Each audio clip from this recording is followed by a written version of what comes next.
Hello student, कैसे हो आप सब। आई होप आप सबकी प्रिपरेशन बहुत बढ़िया चल रही होगी।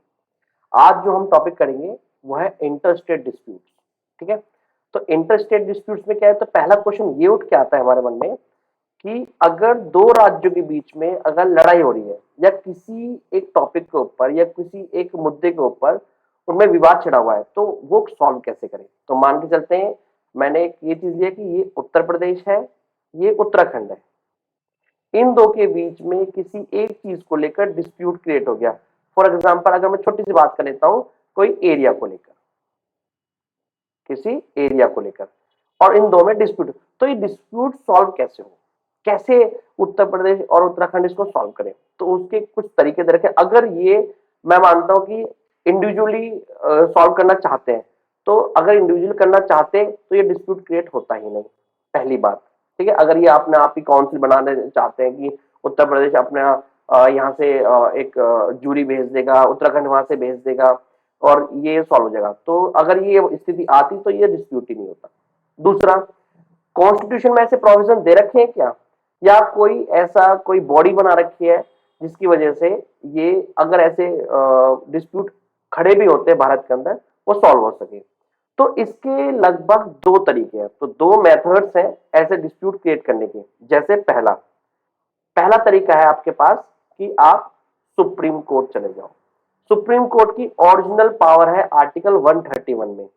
ठीक है, तो सुप्रीम कोर्ट की ओरिजिनल पावर है 131 में, और वहां आर्टिकल 131 में फेडरल स्ट्रक्चर के जितने भी मैटर्स होते हैं वो सुप्रीम कोर्ट सुनता है। ठीक है, दूसरा तरीका दे रखा है इंटर स्टेट काउंसिल बनाने का, जो कॉन्स्टिट्यूशनल प्रोविजन है। प्रेसिडेंट को जब लगता है कि एक इंटर स्टेट काउंसिल बनाने की आवश्यकता है, तो प्रेसिडेंट अपनी पावर आर्टिकल 263 के द्वारा यूटिलाइज करता है और एक इंटर स्टेट काउंसिल बना देता है। और ये इंटर स्टेट काउंसिल के मेंबर इसके बाद में पढ़ेंगे।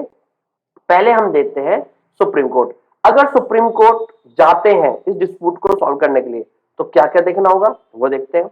तो मैंने इसमें लिख रखा, सबसे पहले methods in constitution for interstate dispute. सबसे पहला मेथड होता है जुडिशियल रिड्रेसल, कि आप सुप्रीम कोर्ट चले जाओ। सुप्रीम कोर्ट में क्या है, एक और सुप्रीम कोर्ट की बहुत सारी पावर होती है, जैसे ओरिजिनल पावर है, एपेलेंट पावर है, ठीक है, एक्सटेंशन पावर है, सुपरविजन की पावर है, बहुत सारी पावर्स है सुप्रीम कोर्ट की भी। उसमें जो आर्टिकल 131 में दे रखी है उसमें ओरिजिनल पावर दे रखी है। ओरिजिनल पावर का मतलब होता है कि सुप्रीम कोर्ट वास्तव में बना किस लिए, सुप्रीम कोर्ट की आवश्यकता क्यों थी। तो जो ओरिजिनलिटी है सुप्रीम कोर्ट की, वो सारी की सारी ओरिजिनल जुरिडिक्शन में डाल रखी है। जैसे फंडामेंटल राइट से रिलेटेड कोई भी इशू आएगा सुप्रीम कोर्ट सुनेगा। फेडरल स्ट्रक्चर से रिलेटेड कोई भी डिस्प्यूट आएगा, फेडरल स्ट्रक्चर समझ लो, फेडरल का मतलब होता है जब डिवीजन ऑफ पावर हो between union and the states, तब भी सुप्रीम कोर्ट सुनेगा। सुप्रीम कोर्ट इसको मना नहीं कर सकता। तो सुप्रीम कोर्ट में ये बात आती है, supreme court in its original jurisdiction decided imputes between dispute, यहाँ डिस्प्यूट होगा, sorry, disputes between states. Article 131 of the constitution reads, subject to the provision of this article, supreme court shall, to the exclusion of any other court, have original jurisdiction in any dispute। अब dispute कैसे हैं, जैसे अगर union of India, government of India और एक या एक से अधिक राज्यों के बीच में कोई डिस्प्यूट आता भी है, तो आर्टिकल 131 के द्वारा सुप्रीम कोर्ट सुनेगा। दूसरा, बिटवीन गवर्नमेंट ऑफ इंडिया और एनी स्टेट और स्टेट्स ऑफ वन साइड। इसमें बोल रखा है एक तरफ गवर्नमेंट ऑफ इंडिया है, दूसरी तरफ एक राज्य या एक से अधिक राज्य एक तरफ हो, या दो तीन राज्य एक तरफ हो और एक यूनियन ऑफ इंडिया हो, तब सुप्रीम कोर्ट उसको सुनेगा आर्टिकल 121 के द्वारा। तीसरा देखा है बिटवीन टू और मोर स्टेट्स, अगर दो या दो से अधिक राज्यों के बीच में कोई विवाद हो जाता है, तब भी आर्टिकल 131 के द्वारा ओरिजिनल जुडिक्शन में सुप्रीम कोर्ट सुनेगा। लेकिन दिक्कत कहां आती है कि यह ध्यान रखना है कि कोई जो डिस्प्यूट हो रहा हो वो ऐसा ना हो कि वो प्री कॉन्स्टिट्यूशनल हो, मतलब संविधान बनने से पहले से चला आ रहा है वो डिस्प्यूट, तो सुप्रीम कोर्ट उसको नहीं सुनेगा। प्री कॉन्स्टिट्यूशनल मैटर्स को सॉल्व करने का अधिकार प्रेसिडेंट के पास है। तो इसमें ये बात मैंने नोट में लिख रखी है साफ साफ। ठीक है, तो सुप्रीम कोर्ट कौन कौन सी ओरिजिनल पावर होती है, ओरिजिनल पावर होती है गवर्नमेंट ऑफ इंडिया, यूनियन और एक तरफ एक स्टेट, या यूनियन या एक से अधिक स्टेट एक तरफ हो, ये वाली होती है, या टू और मोर स्टेट्स दोनों के बीच में हो। तो ये एक तरीका है इंटर स्टेट डिस्प्यूट सॉल्व करने का, सुप्रीम कोर्ट। दूसरा तरीका क्या होता है, दूसरा तरीका दे रखा है इंटर स्टेट काउंसिल। आर्टिकल 263 के द्वारा प्रेसिडेंट को अगर लगता है कि हाँ कि एक काउंसिल बनाने की आवश्यकता है, तो प्रेसिडेंट आर्टिकल 263 की अपनी पावर यूटिलाइज करेगा और एक इंटर स्टेट काउंसिल बना देगा। ठीक है, तो इंटर स्टेट काउंसिल के बारे में पढ़ते हैं, इंट्रोडक्शन। जैसे इन 1983 में सरकारीय कमीशन बैठी थी, बहुत इंपॉर्टेंट है सरकारीय कमीशन। ये आप बोल लीजिए फेडरल स्ट्रक्चर के बारे में इसने बहुत कुछ बोला है। ठीक है, तो इसमें याद रखना सरकारी कमीशन ने बहुत सारी रिकमेंडेशन दी है इंटर स्टेट डिस्प्यूट्स के बारे में भी। ठीक है, अब इसमें अगर पूछता सरकारी कमीशन किस लिए बैठी है, तो ये मान कर सेंटर और स्टेट के रिलेशंस के लिए, बहुत बार क्वेश्चन है ये। ठीक है, सेंटर और स्टेट के रिलेशंस के लिए सरकारी कमीशन बैठी है 1983 में। इन्होंने भी बोला कि एक कमेटी सेटअप करनी चाहिए परमानेंट बॉडी, और वो इंटर स्टेट काउंसिल और वो दो या दो से अधिक राज्यों के बीच में या यूनियन और स्टेट्स के बीच में जो भी डिस्प्यूट होगा उसको सॉल्व करे। ठीक है, तो ये प्रेसिडेंशियल ऑर्डर के द्वारा 1990 में ये बन गई। अब इसको कॉन्स्टिट्यूशनल स्टेटस दिया गया आर्टिकल 263 में, और इसमें पावर दी गई कि ये प्रेसिडेंट सेटअप करेगा inter state council which is envisaged as a forum और for the resolution of disputes between states.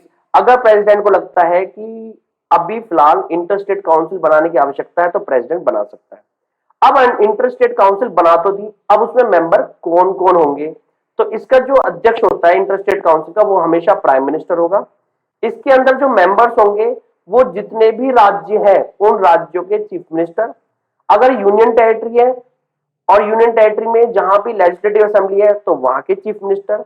अगर कोई यूनियन टेरिटरी है तो वहां के एडमिनिस्ट्रेटर्स, या फिर स्टेट्स के गवर्नर। कब, जब अगर किसी राज्य में प्रेसिडेंट रूल लगा हुआ है तो वहां चीफ मिनिस्टर तो होगा नहीं, तो वहां उस स्टेट को कौन रिप्रेजेंट करेगा, उसको रिप्रेजेंट करेगा आपका वहां का गवर्नर। ठीक है, उसके साथ साथ कौन होते हैं, 6 मिनिस्टर्स ऑफ कैबिनेट रैंक होंगे। ठीक है, जो यूनियन काउंसिल ऑफ मिनिस्टर्स होते हैं, इनको कौन नॉमिनेट करेगा, प्राइम मिनिस्टर। प्राइम मिनिस्टर अपने मन चाहे जो प्रेसिडेंट को सही लगता है प्राइम मिनिस्टर को, उनको 6 मिनिस्टर को इसका मेंबर बनाएगा।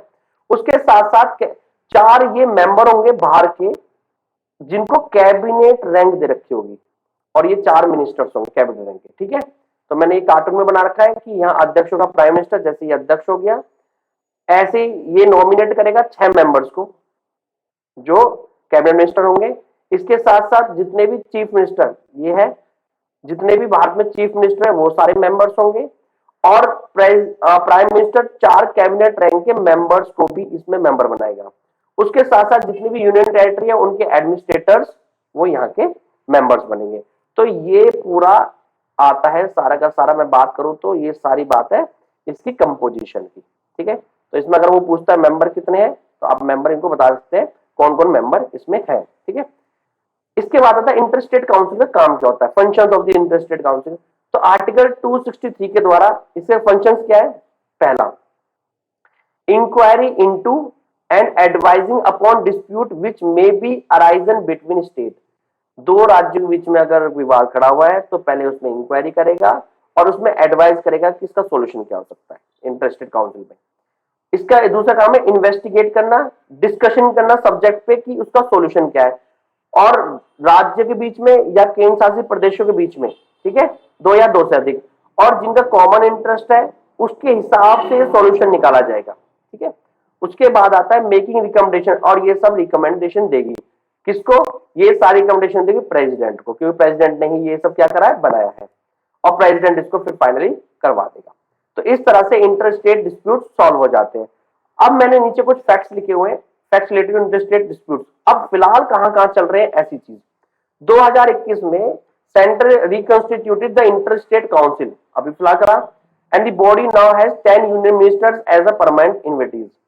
ठीक है, 2015 में भी सेंटर ने रिप्लाई किया पार्लियामेंट को कि हमें बनानी चाहिए, क्योंकि कुछ राज्यों के बीच में इंटर स्टेट डिस्प्यूट चल रहा एरिया को लेकर। वो कौन कौन से राज्य हैं देख लेते हैं, जैसे आसाम और मेघालय, आसाम और नागालैंड। ठीक है, ये एरिया को लेकर चल रहे हैं। आसाम और मिजोरम, ठीक है, उसमें चल रहा है आसाम और अरुणाचल प्रदेश, उड़ीसा एंड आंध्र प्रदेश। ये सारे राज्य हैं जिनको एरिया को लेकर इन राज्यों में डिस्प्यूट चल रहा है।